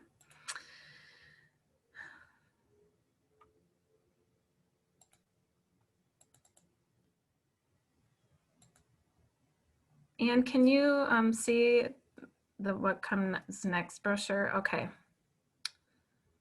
So as you all know, for students that are eligible for VR, or that when you're marketing to those students, we've had this brochure that says what comes next. And then we've had this one pager, what students and families need to know. We're now going to be discontinuing those and we're going to have one flyer that we would give to any student, whether they are interested or you're marketing to them for potentially eligible services or eligible services, VR services for eligible students. This document is almost ready. It's not completely ready because we want to change some of the graphics on here. We want to change that picture to resemble the video that I just shared. So that's why we don't have it available broadly yet. So you can continue using whatever you're using for now. And we'll get this out to you ASAP. We're just waiting for those videos to be completed. But I just wanted to review real quickly. I want to get this a little bigger here. Just to be clear what we have on this flyer. So VRS Student Career Services, connecting students to work, who they are for. It's for any student with an IEP, 504 plan, mental health or medical, or that has a record from a medical provider, a mental health provider, or a Social Security beneficiary award letter. We have more, again, that plain language describing the services that we provide. And then it also says VRS also provides additional supports to those who qualify. So that's kind of the indication related to services for students who are eligible for VR. And then we have our website on here. So it's pretty simple, but hopefully it gives the basic information in marketing and explaining services to students and families.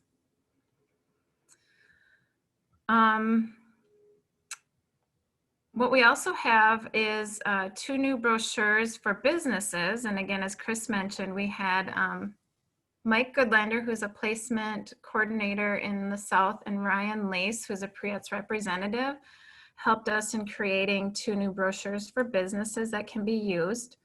This has been shared with all the placement staff. We have one that's called Youth Connections, and it's basically all the different ways that businesses could engage with VRS related to youth. So we explain tours and informational interviews, mock interviews, short-term work experiences, and things like that. And then we have another flyer that's specifically related to short-term work experiences. So that can be used when you are talking to a business about those particular services related to a short-term work experience and how that works. Okay. And then I'm also going to take us to our website because we're updating the website, the deed website, our VRS pages on there.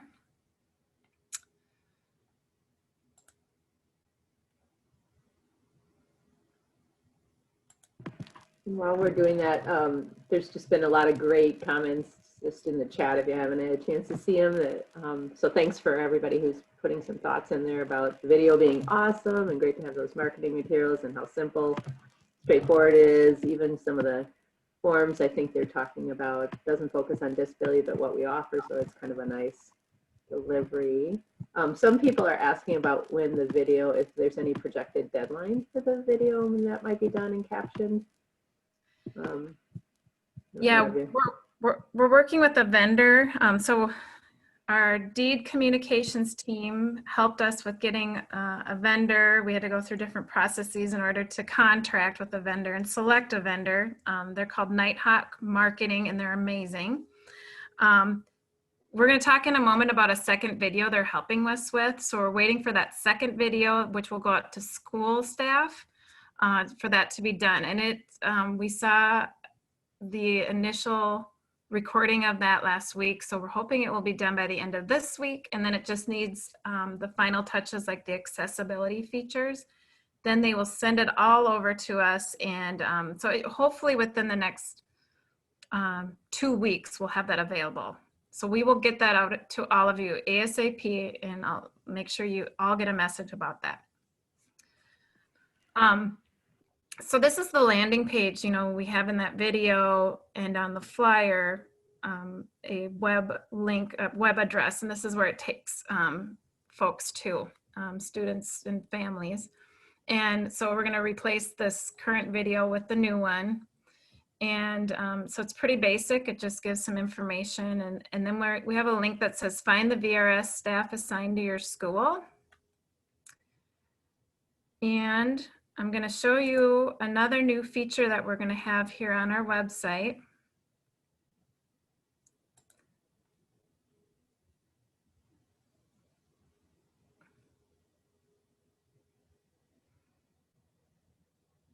It needs some updates and we're working on it. John Fisher and Kelly Schneider and then the deed communications team is making some fixes to this page, but you'll get the idea.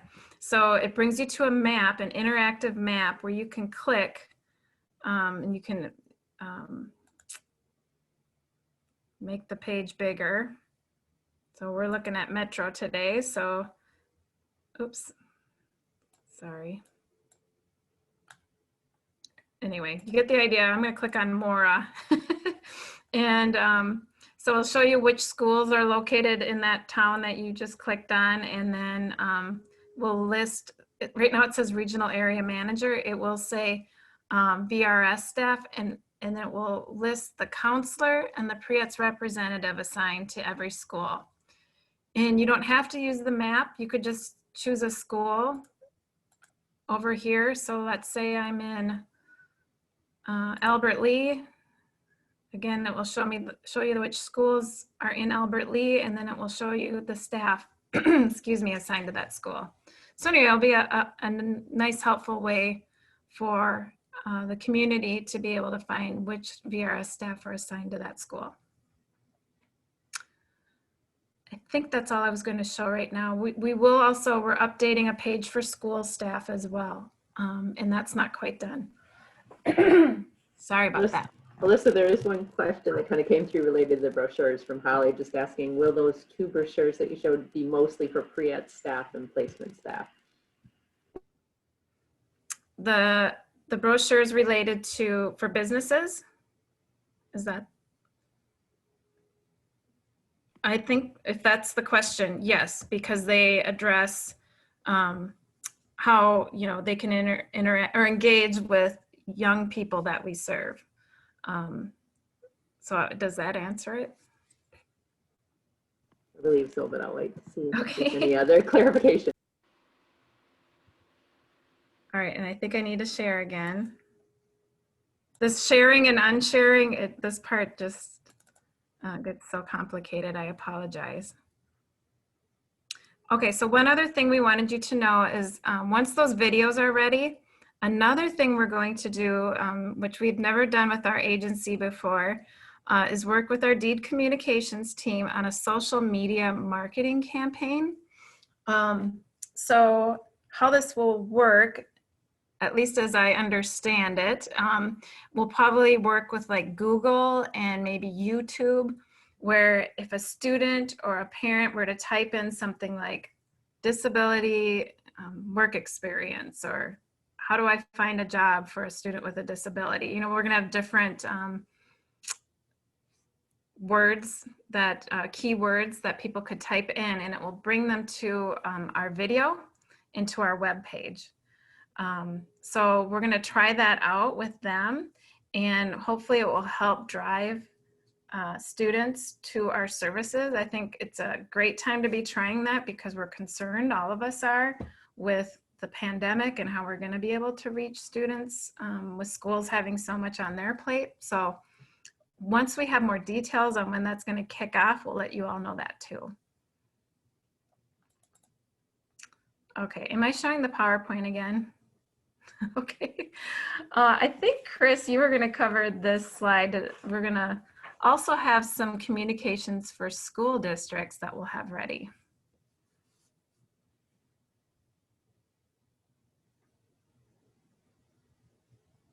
Chris, are you still on? Might have to unmute, Chris.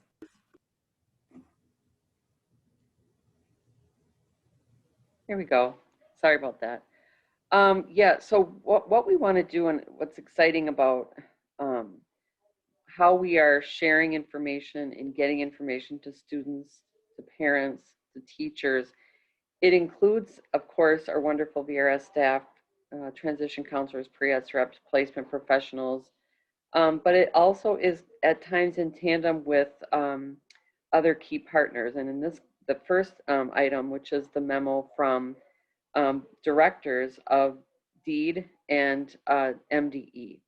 So in years past, we've had a combined letter go out to school districts, to special education directors, principals, where we've had a combined message between the DEED VRS director and Department of Education.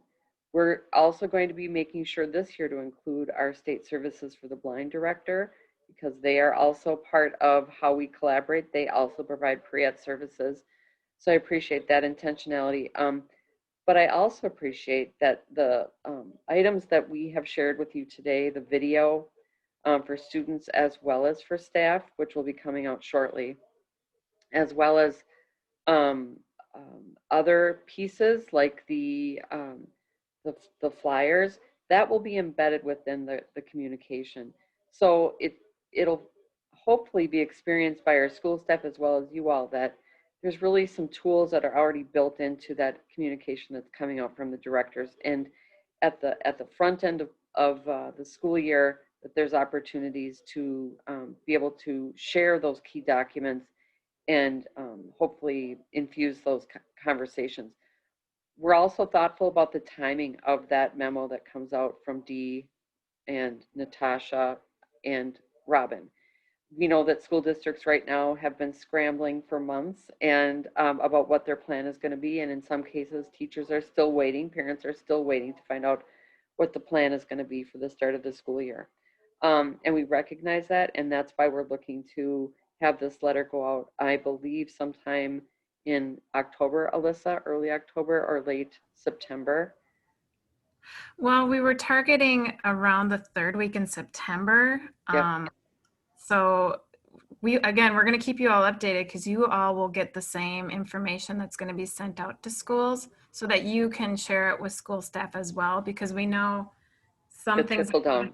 Yeah, the trickle down doesn't always happen. Doesn't always happen. Yeah. Right. So you'll know. So I appreciate too that we're really thoughtful and intentional about wanting you to also be included and aware when this communication does go out, that you'll get the same letter that's going to go out from the directors out to school districts. So I think that's really wonderful. You saw the videos for the schools, for the students, but again, that one intended for school staff will be coming out, and I just think that'll be helping to inform and share with a lot of turnover every year with school districts, with staff, also not returning to a in-person classroom where VRS staff are going there. And so that video will be a nice bridge to help existing school staff as well as new staff have an understanding about how we are to be working together. I know too, I appreciate Alyssa, the Pre-ETS desk aid that you've shared, but we've also got the Pre-ETS guide from WinTAC and NTAC and Transcend. And you can probably speak to that better than I can. And then the web page for school staff. Those are probably areas that I'd be looking to you to provide some background about, Alyssa. Yeah, just a few words. This WinTAC guide that's linked on here, I had sent out a few weeks ago. It's a really thorough, good document that comes out from our TA providers at the national level, that it's for school staff and VRS staff, or VR staff across the nation, on how to collaborate related to Pre-ETS. What we're doing for Minnesota and working with Department of Ed is taking some of that information and boiling it down and making it more Minnesota specific. That's what that third bullet is, planning guidance document. We're looking at it being a 4-page document that describes how we want to be collaborating in Minnesota with schools and VR staff and talking about roles related to Pre-ETS. So that again will be ready within the next couple of weeks, and then it will reference this larger document that comes out from the national level. So there's a lot of stuff out there, and I know it gets really overwhelming sometimes because there's so much information. We're trying to make it more clear, and so once this is all put together, I'm hoping it will make a lot more sense and it will be helpful for you in talking to schools about how we can collaborate. And part of the message will also be referencing a memorandum of understanding that we have with Department of Education. We've always had an MOU in place, and we were able to update it in June of this year. So a lot of it has not changed, but there are a few changes in there just to align things with, again, with what RSA requested from our agency. A really nice piece in here is the second to last line on here, that schools are allowed to provide directory information to VRS. I know I get questions from time to time where school districts don't want to give us a list of students that they want to refer. So it's nice to know about this MOU, and we're going to have this now on our website, and it's going to be a part of that memo to schools.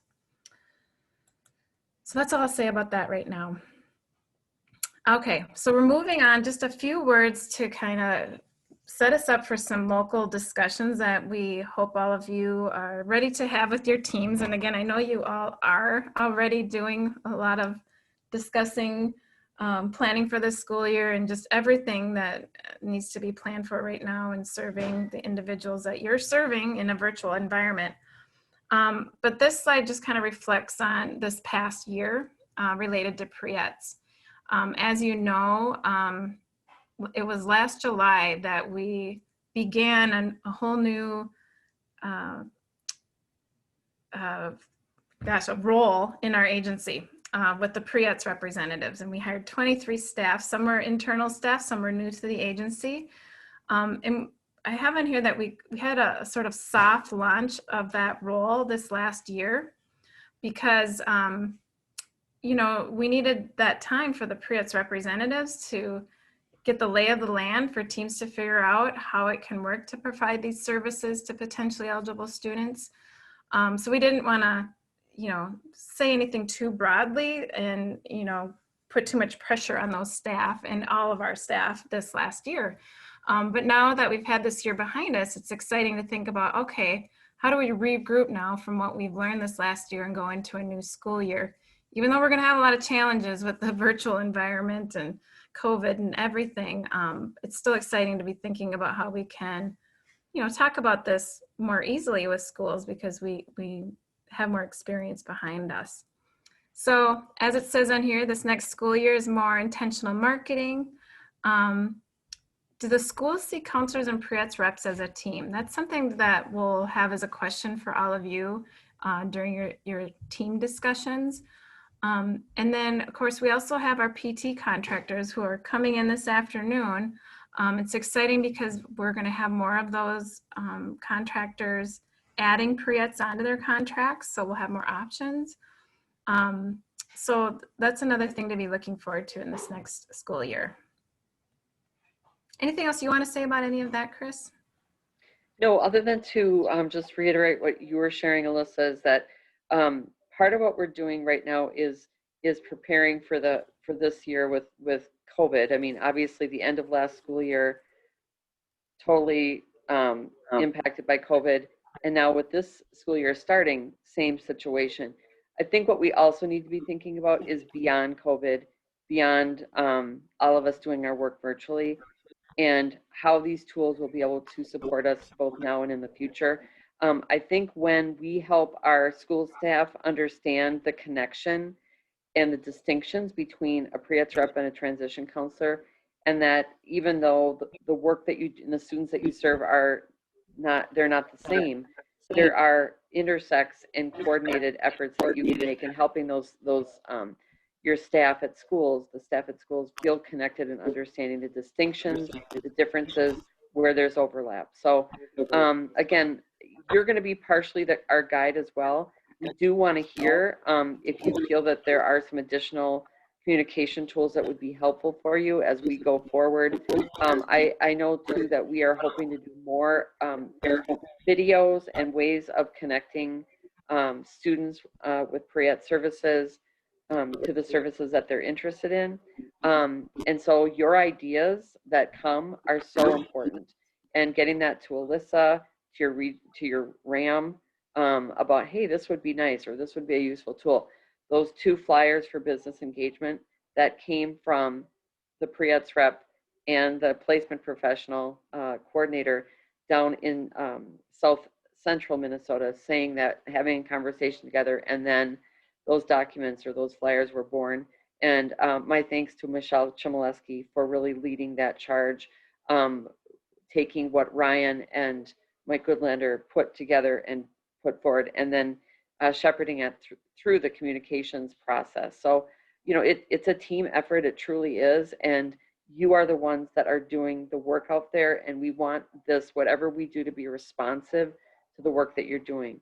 So again, thank you, and I do believe that we are open ears about additional communications that would be helpful. I think what we need to do is kind of put those in the queue and be thinking about kind of that broader statewide perspective as well, but just know that we really do want to hear what you have to share about what would be helpful as you're working with students this year and beyond. Thanks, Chris. So now we're going to take some time for local team discussion. And so in a second here, Anne is going to give some directions about going into breakout rooms. You'll be divided by teams, and we're going to take about 30 minutes for these discussions. So Anne, do you want to give some direction on what's going to happen next? Sure, I'm going to steal back the screen share for a second. So again, you should get a notice when we send you to these rooms that look like this. It just says you've been assigned to this breakout room, and you want to click on that breakout room, join the breakout room button, because that will allow you to get in there. So we have put you all in rooms based on your team. Again, if anything goes wrong or astray with that, that you're in the wrong group, certainly just leave that room, come back to the main session, and we can get you back assigned to the right one. We'll just have to have you on mute to tell us, and then we'll have you go there. We hope that doesn't happen, but certainly want you to know how to work through that. We will also, Alyssa provided all of the details for our RAMs with the questions. I'll try to reiterate those in the chat as well. And then certainly you will get a notice before, about maybe 5 minutes before we're finished, so that you know about where we're at before you're going to be called back. And then you'll get a 1-minute notice before you'll be called back to the main room. So those are just kind of the basic things to consider. And let us know if you need any help. You can just let us know by popping back into the main room or a message in there. So we should have all the interpreters and the captionists into the deaf and hard of hearing group that needs those services.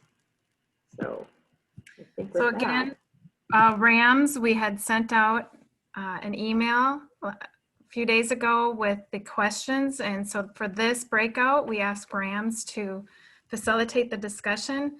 We ask that you have somebody that takes just some real basic notes, and then we're going to do a report out. It's going to be a very quick basic report out this morning. So just kind of some highlights of your discussion that you can share with everybody before we go to lunch. So we're going to take from now until we're at 11:16. So let's go till 11:47 to be exact, and then we'll come back and Ann will give those reminders.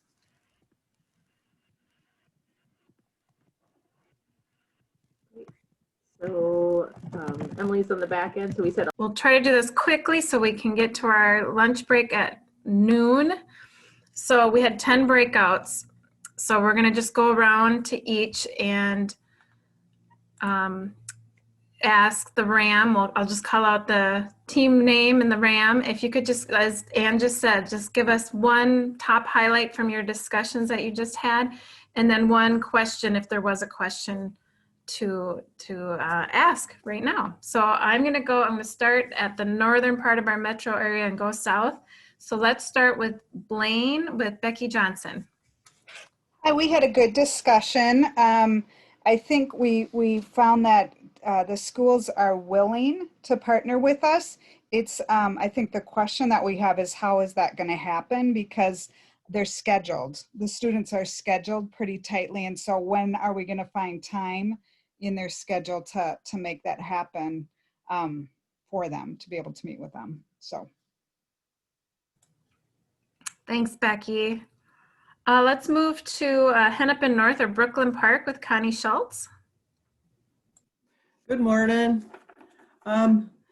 We had a discussion. Oh, it was a good discussion. I'm trying to read my notes here. I always write too fast. And question number one, I'm just going to look at. We found that the schools were more willing once they got to know who we are and what services we were providing. So then it went to virtual, but I think this is what's going to be is virtual from now on. So we don't have a choice to, do this. So we'll just try and work with them as much as we can. And I know they're in an uproar too. Continue to move potential eligibles. We're just going to continue to meet with the potentially eligible and get the word out. And I really do like the flyers and the video. I think that is going to be really helpful in explaining a lot to the parents in the school. In our office, Shanta has always went along with the counselors to the schools. So she got the information from the schools and got to know who the potentially eligible or the 501, 504 students were. So that was helpful. Number 4, we had some questions about how many work experience should students get thrown in if they're not interested in the work experiences themselves. Sometimes, and then how do we do all this virtually? That was kind of the question too. Getting people to think outside the box a little bit and not inside. I guess that's what I got out of our questions. So thank you. Thanks, Connie. Let's move over to North St. Paul with Jennifer Germain. If you just want to give a highlight and one question that your team had. So Jennifer is actually gone right now, so I'll answer. Oh, thanks, Kayla. Yeah. So one thing that we had is kind of the same as what Connie said, is it depends on the relationship we had with the schools before COVID, and how open they are to virtual now. And then one thing that we had been throwing around was how to use social media to get to the students. So we thought the marketing tools would work that way, but we could also find other ways to do social media. Great. Thanks, Kayla. Thanks for jumping in there.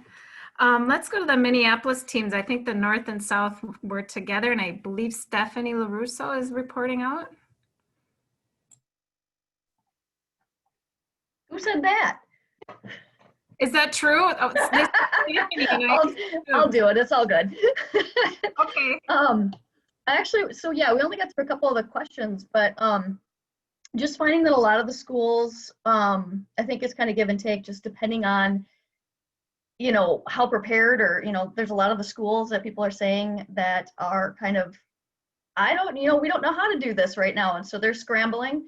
Whereas some other schools are doing a great job in connecting with us to try to figure out, you know, how do we provide these services together? Because I know, like for me, I have one school that is doing a hybrid. So how do we provide the services with those case managers? And then I think a big question for us is we were talking about how are we going to actually get customized employment involved during this whole virtual situation in our lives these days. So Okay, thanks, Stephanie. Let's move over to the Deaf Hard of Hearing unit with Elise Knopf. Sure. Are you hearing the interpreter? And the interpreter can see me? Yep. Yes. All right. Yeah. Hello there. Yeah, this is Elise. And again, I'm from the St. Paul, the Deaf and Hard of Hearing team. And I think one of our top points or highlights was just what is that each of the schools are so different. Like you said, some of them have plenty of time. They're saying, we need to focus on the content and the curriculum, and that's it. Other ones are really concerned about if the students are even going to show up for class, right? So they have those issues. And so how are we going to work with that variety of different schools? And the question we had was, when we start to really get in there and do that outreach, making sure we give them a little time to settle in and get used to their schedules and everything first, then we can probably proceed. So we just need to be a little bit more chill for now, not be too aggressive about that, but it does depend on each school. So it was a very good discussion. And more to come. Yeah. Thanks, Elise. All right, let's move to Don LaRue Whitwer for the St. Paul team. And the New Americans team, I think, was with your Correct. team. Okay. Yeah, so, you know, like many have already said, relationships prior to all of us going virtual was the key highlight. And part of it is some of the smaller charter schools we have maybe a better relationship with than the larger schools, and engaging with some of the different case managers and work coordinators. We had a couple key questions. One was in regards to work experiences, because some schools are saying they're not going to do work experiences, and we're just wondering what's the school's responsibility, or what's being said from Department of Ed as far as that. And then also kids being able to access technology in working with us, because some schools have blocked us on their school issued devices. That is one I've not heard. That's an issue. Hopefully you can get that resolved, and if you can't, let us know. The whole piece about work experiences, more is going to come out on that. Some more guidance from Department of Ed. Say, Alyssa? Yes. This is Thont. Yes. Okay. Minneapolis Public, which I know has long tentacles that reach out.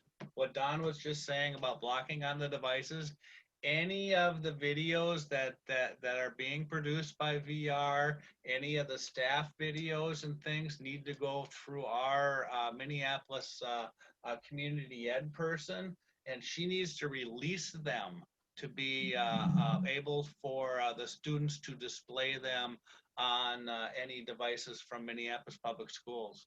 So I'm wondering if that's not the same thing that they're running into there. So. Thank you for letting us know that. I do think we're going to have those conversations with each school or school district to find out if you're finding those roadblocks to figure that out. So thanks for that. I'm going to keep us rolling through all this. I know there's some other questions and things, but I want to make sure we hear a brief report out from everybody. Let's move to Sarah Gutzman from the Hennepin South team. Yes, can you hear me? Yes. Okay, so we said that for our relationships with the schools, we talked a lot yesterday, we met too, and people are just, it's gonna wait and see. They feel like they have good relationships with their case managers and that should be good. Some of the transition programs are gonna be a little different. Our biggest thing right now is we are without a pre-ETS rep. We have some people helping out, but it's hard for us to be able to go in and say what they can and can't do when we really are sharing a pre-ETS person right now. So that's our biggest holdup. And also we have a large geographic area, but also many large schools, but then we have a few small schools. And we feel like our focus might need to be on the larger schools and get that working well before we are trying to pull them just to our smaller schools for 1 or 2 kids here or there. So that's what's really tricky for us. So we talked a lot about how to also market pre-ETS. That was our other big thing. We were more stuck on our pre-ETS and our eligible because we feel like No, that's okay. Hey. We know how our eligible is going to work. The only thing will be we talked yesterday for working with our eligible, since many of them are going to be virtually, we think it's going to be much more like how we do adult meetings, where you're just going to have to figure out how many meetings you can do in a day, versus when we used to go to the school, you could meet with 7 or 8 to 10 students in a day. Might not be able to pull that many off in a day doing things virtually. That will be the big thing that we talked about. And then, like Dawn said, the whole work experience, how we're going to pull off work experiences. The thing that we brought up and talked a lot about yesterday was transportation for work experiences. Because in the past, we had schools that were willing to help out here and there. But now, if they're not at school, or one school said that if the student leaves to go to a work experience, they can't come back to school, because they don't want more exposure than needed. So those are just some of the things that came up for us. I don't think there was anything else, unless I'm missing anything. We just talked a lot about the pre-ETS, like I said, since we don't have one specifically. But Thanks, Sarah. Yep. All right, let's move to Rich Wagner with the Apple Valley team. Well, hello, everyone.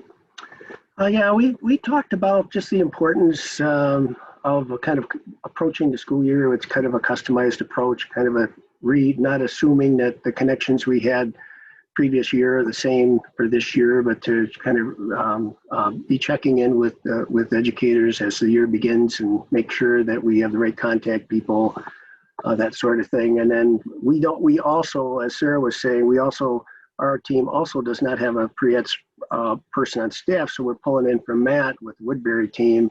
And so, with all our districts, I think we have kind of come to the conclusion that the staff really will have to be the point people. The counselors, transition counselors, will have to be those the point people for the marking and introductions of pre-ETS and potentially eligible services at their school. So they'll have to really pull double duty to make sure that Matt then is brought in when it makes sense to do so. And for a question, just, staff were really impressed with how that customized employment partnership went with the Department of Ed and the local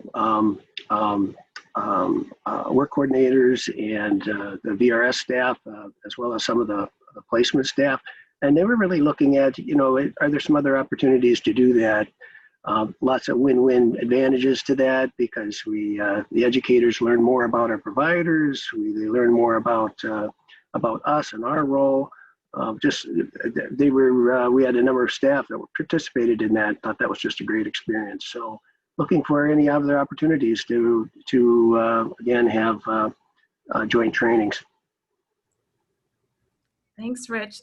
I wish there's more I could say on that. I want to get us to lunch, but just know there is more coming on that. So, okay, 2 teams left. We've got Erin Kampa from Woodbury. Hello. Hi, Good Erin. morning, we talked. You want to go? I'm sorry. Go ahead, Erin. You can No, go ahead, Dan. You have the notes. Oh, sure thing. Sounds good. Well, what we talked about was the idea that some of the highlights that we came from this is ways to tap into Pre-ETS services, and some of the areas we look at is you're working with Ben, with Matt Ship, and some work with networking as well as Marine, and so looking at possible contacts with employers that's out there for informational interviewing, specific Pre-ETS other services too that could be set up through Ben when we're looking at different companies. So that was definitely one of the highlights, is really tapping into different types of Pre-ETS. Concerns we had were mostly, and I just kind of one of those hard questions is, if a person's in 10th grade, and we know that Matt, of course, serves Pre-ETS services for 10th graders, when they get to be 10th, 11th, 12th grade, eventually there's going to be a handoff, and how is that going to work when it comes to someone that we know could be in transition until they're 21 years of age too. So just some of the hard questions too with that. Thanks, Dan. Last but not least, we have the Burnsville Shakopee team with Heather Felderman. Hey, so what we talked about, the highlight was, schools are going through this huge change right now and transition and trying to figure the layout of the land, if you will. And so we really emphasized, giving them the time to let the dust settle, and to figure out how they're going to reach out to the students and provide an education to them. And so then once they've kind of sorted that out and they have, a good system in place, then looking at connecting with the schools and building those relationships and approaching it where the rep and the counselor align and come together. And so they're taking that team approach in marketing and talking with the schools about services and doing the outreach that way. Some questions that we talked about was, how are we going to move forward with community-based learning and work experiences given the climate that we're living in, and the willingness for the schools to release the students, and then talking about transportation issues and with the schools not necessarily being willing to provide busing given some of the nuances of what we're working with.